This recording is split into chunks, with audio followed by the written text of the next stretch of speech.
loves, welcome to my channel. Thank you for joining me today. I hope you'll enjoy the video. I am Tetfu, Mahlalela. If you're here for the first time, please feel at home and enjoy. If you're regular, honey, I've got endless love for you. Anyways, I used my normal intro to say it. I hope you enjoyed the video, but I just want to correct that and say I hope you find this video informative. So as you guys have seen by the title of the video, we are speaking late applications, we are speaking NSFAS, we are speaking accommodation, but then we're not gonna dwell much on NSFAS and accommodation. It's mostly the late applications info because it's something that is very urgent right now, since this video is gonna be helpful to a certain amount of time, because after the applications are closed, then what's the point? You know what I'm saying? So anyways, I have my notebook with me here just to remind me during the evening, because I prepped for this video. My lighting is not so great, but as long as you guys hear me. And sorry for the background noise. You guys know I live in a student residence, so and I live next to a kitchen. My room is just opposite the kitchen, so so I wrote a few things here just to make this whole thing proper. So first thing first, for the online applications, CPUT late applications, right? So for online assistance, you can contact 086-123-2788 or 0219-596767, or follow the link for more details.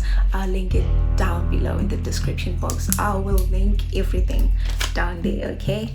But most importantly, you guys make sure you visit the CPUT website because all the information is there.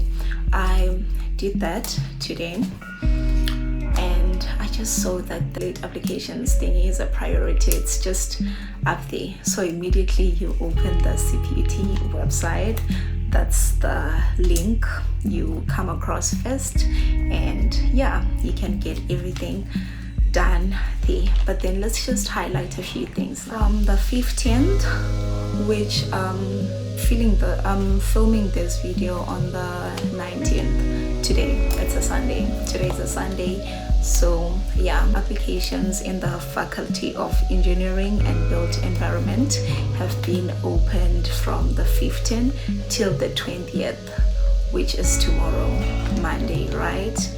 And then other ones, I'll just mention the faculties that will have their late applications open under these dates, right? So from the 20th, which is tomorrow, Monday, to the 23rd, which is Thursday, those faculties. So we have Applied Sciences, we have Business and Management Sciences, Informatics and Design, and we also have Health and Wellness. There are also undergraduate and postgraduate programs that are open to cater for returning students only.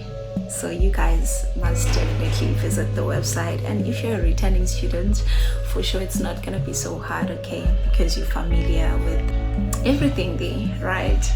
So guys, I'm so sorry about the background noise because I'm just hearing it, and I'm thinking, oh my gosh, the glitches and everything, but it's not like it's gonna get any better, so might as well just do it now, and then so do visit the website and find out. There are links within the link. What am I saying? So there's a CPUT website, right? And then there's a link for late applications, and then there are links within that late application link. Okay, so that's where you'll see. I'm not gonna list everything because it's a lot, so I'm not gonna be saying like for instance in the engineering faculty, I do know that extended for mechanical is open, but then I won't be telling you guys the courses. Just visit the link and find everything there. Okay, so yeah, that's just about it. And there are no late applications for education, so do not make that mistake. Don't bother to apply in their faculty, because yeah, obviously there'll be no response and it's just gonna be a waste of time. There are certain programs that have been opened, so it has nothing to do with late applications and things like that. They have been open since from the very first time applications were open, and they are still open till the 15th of March. So these are full research masters and doctoral programs, and there's a link to find out which programs those are. So yeah, you guys just check it out, just check it out. And as I said, it is opened till the 15th of March, right? And it's not late application. Who can apply in this whole thing? It is South African citizens, including refugee or asylum seeker or permanent residency applicants with NSC, which is the National Senior Certificate, SC, which is Senior Certificate, or NVC, which is the National Vocal Certificate, right? And then I'm gonna give you guys more information and advices, right? Just advices from your sister, because yeah, I've been around, and to be honest with you guys, I know how it feels like not to have a school, especially when you have just completed your matric, So my advices would be consult the prospectus. Okay, the prospectus is there to guide you on which courses you qualify for and things like that. So don't just apply. Check what requirements do they need, your subjects, your APS, because remember, this is a late application, so it's either you're in or out. And another thing that I just want to highlight for you guys is that whether you meet the requirements or not, remember it's a competition, or I don't know if it works on a first come first serve basis, but it's a competition still, so there is no guarantee that you'll be admitted. Just to be safe, make sure that you meet the requirements, and yeah, you check everything. And then another thing is that for those who have already applied at CPUT, like you're not applying for the first time, let's just say you've already exhausted your first, second and third choice, because you have 3 options, right? So let's say you were not admitted, or you still have pending statuses. There's this thing which is alternative outcome selection and everything, whereby the institution, maybe there's no space, or it might be a case of there's no space, or you do not meet the requirements. Let's say you apply for BA and something, you don't meet the requirements for that, but then you do meet the requirement for its extended, so they would admit you to the extended if you accept the offer and things like that. So if you have such cases, also I'll just advise you not to do the late application, but instead to consult on what is going on with that. I mean, if the program is still available on the late applications, you can see, okay, there's still space for this alternative program or whatever. So instead of reapplying, which is doing the late application, how about you just consult, because you're already on the system, you know what I'm saying? And then I was gonna say, for those who have already exhausted their chances, that might be the case, what I just spoke about, or you have been rejected. So for you, you're not gonna do it online. I mean, the option is there because you can obviously access your SOS. The option is there for you to say add qualification, but then it is not gonna go through.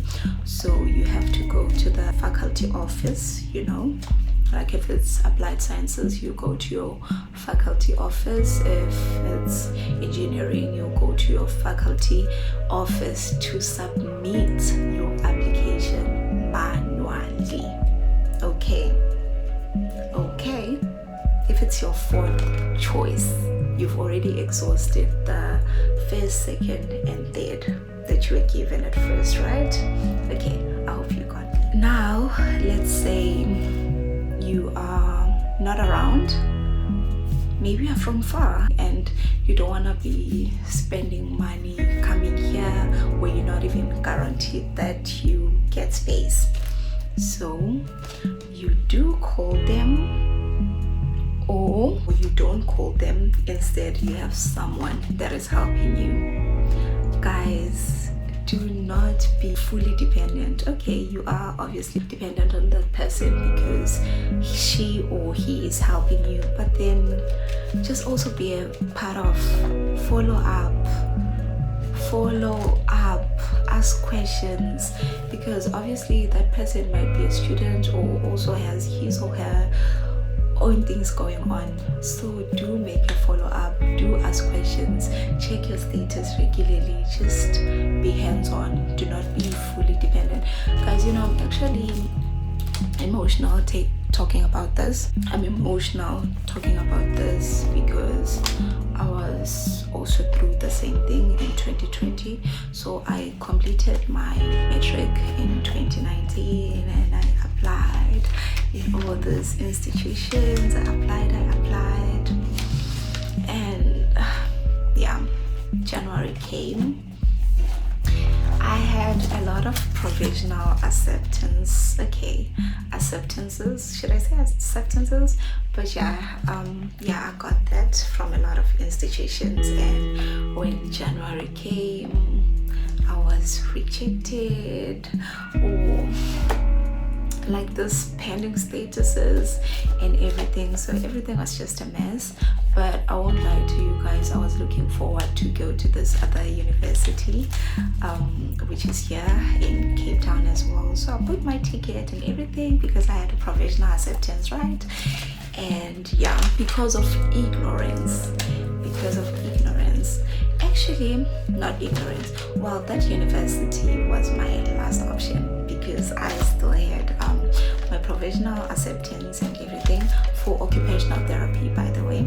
That's what I wanted to do. Like initially when I came out of matric, I was like, I am gonna be an OT baby. Okay, occupational therapies. Things didn't go as planned. I couldn't find space, obviously competition and all of that, so I had to walk in here at CPUT, right?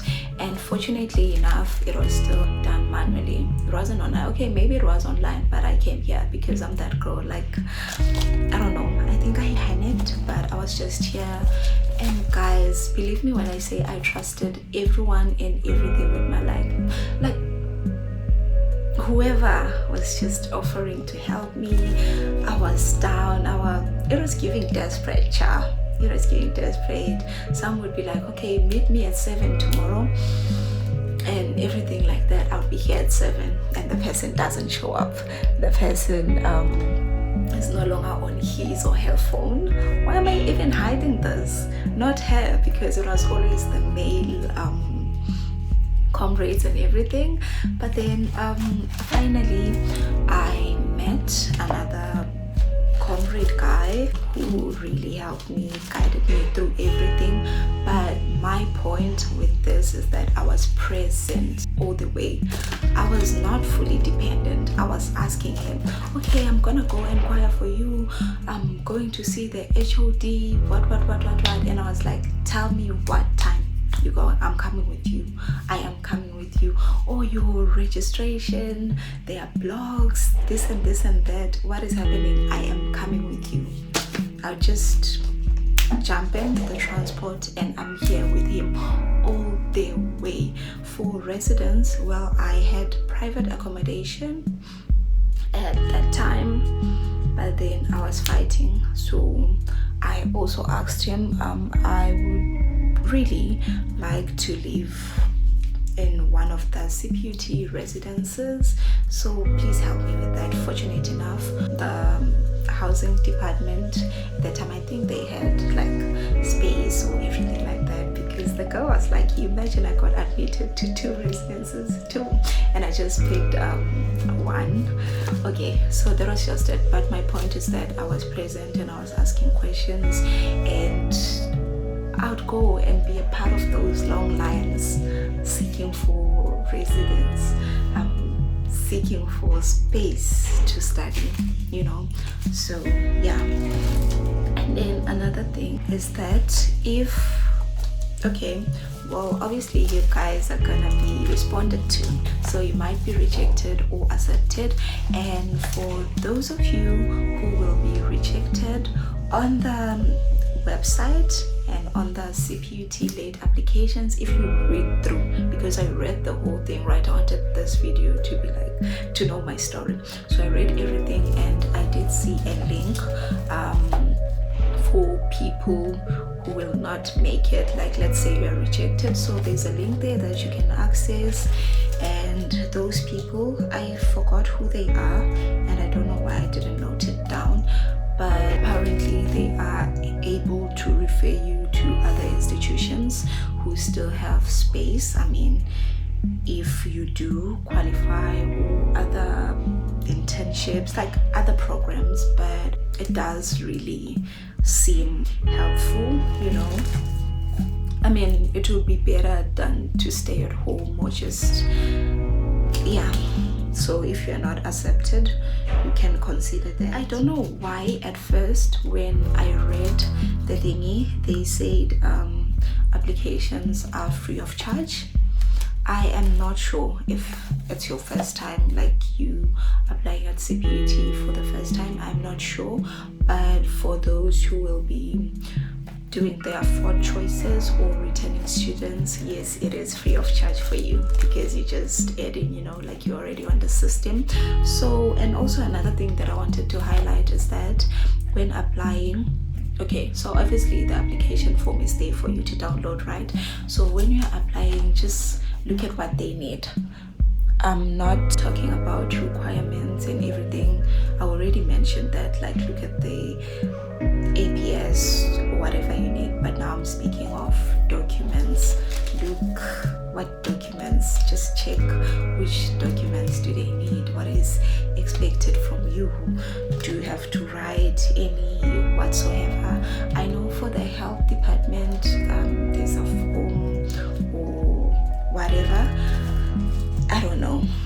But then speaking of those who will be applying for their 4th choice, who have already exhausted the 3 choices, there are no 4th choice applications available for you in the education. Well, education, I already stated that there are no late applications at all. So let me just mention the other one, which is health and wellness science faculty. So do not make your 4th choice in those departments. Okay. It's an advice. So I have been seeing a lot of people struggling with residence and everything. You guys, like this year it's hectic. I don't know what's happening with CPUT, or is it the housing department or what. I don't want to be saying things because I don't know who's there to blame, but I just know that it is not good for us as students, and yeah, like it's just not okay. But I would advise you, let's say you're accepted, please don't just come like without knowing where you'll sleep. Guys, it's really sad. Okay, sometimes you don't have the financial means, you don't have, but we have social media. Maybe talk to someone. Okay, obviously it's just a pity that now you can't trust like anyone, but it's so sad to be seeing students sleeping in the student center, stranded and all of that, you know. And I must say, if financially you are fit to book a place or search for private accommodations, I also know a few. You can just ask me and I'll give you the details. I know a few for Belleville though, so I wouldn't know for the other campuses if you'll be attending in those campuses. Yeah, so yeah, but just make sure that you know where you sleep and everything, because as much as some people sleep in the student center, it is not safe, especially for females. You know, anything can happen. You guys know how things are, so you get what I'm trying to say. It is not safe, and yeah, it just comes with a lot of frustrations and everything. Imagine now we have classes, you don't have shelter and you don't know where to put your bags. On the other side, you have to attend class. It's just a lot, really. And then speaking of NSFAS, well, I don't want to speak about NSFAS a lot because I don't want to be held accountable for like information I'm not sure about or things like that. But yeah, so I am only gonna speak about NSFAS in terms of deregistering. Like, let's say you want to cancel your qualification, or you have taken another offer from another institution. My advice would be just make sure you deregister and you double check if it's done. Because what happens is, well, I was having just a little chat with a colleague, and she was telling me, yo, I've been getting a lot of students who are troubled because they are unable to get their NSFAS due to being registered in multiple institutions. So you've registered in CPUT and now you decide, no, I'm no longer going to CPUT, I am going to Wits, I am going to UCT, I'm going to Stellenbosch, I'm going to UWC, I'm going to all of that and that. Make sure you deregister, because you face problems and it's gonna be so hard to deal with it. And what I can tell you is that all these institutions might not help you, because it's your own problem. I mean, you're the one who registered, you're the one who did this and that. So yes guys, that is, oh my god, did I say guys? No, yes my loves. So that's it for the video. I just thought I should do it now because this thing is happening for a short period of time, and if I delay it, it would just, I don't know, but it would just be unfair for those who really need this opportunity. For those of you watching this video who will be applying, I wish you all the best. So yeah, I just thought I should do it before like the due date is close. I know it's already close, but yeah, at least some of them, I mean, engineering is closing tomorrow, but at least the other ones you have a chance until the 23rd. So I did say that I'll link all the links in the description box, so do consult the description box, and if the information you need is not there, then that's when you can start asking questions, okay? Because I did tell you guys, like, normalize being independent here. Normalize being independent. It will save you from a lot of things, and yeah, it will just make it easy for you to ask where you really need to ask. That's it for the video. I hope you guys find this informative, and even if it is not informative for you, please do share it with someone who needs to know all this information. please, oh, another thing before I forget, guys, I'm filming this video and I'm currently on 780 subscribers. I really wish to reach 800 subs maybe by the time I upload my next vlog, because I did vlog this week, but then I just thought, no, let me upload this first because it's important, you know. Not that my vlogs are not important, but then it's informative, and yeah, I do want to help you guys where I can. So yeah, please subscribe to my YouTube channel. Please get me to 800 subs, please, and more. If you're seeing this and I'm already on 800 subs, don't say, girl, you said you're trying to get to 800 subs, so why am I 800 now? So please subscribe, and I love you guys. I'll see you on my next one. Do ask me where you need clarity. I am your girl. You can message me on my other platforms or just here in the comment section, you know. It's always better that way. So yeah, see you on my next one. Love you. Bye.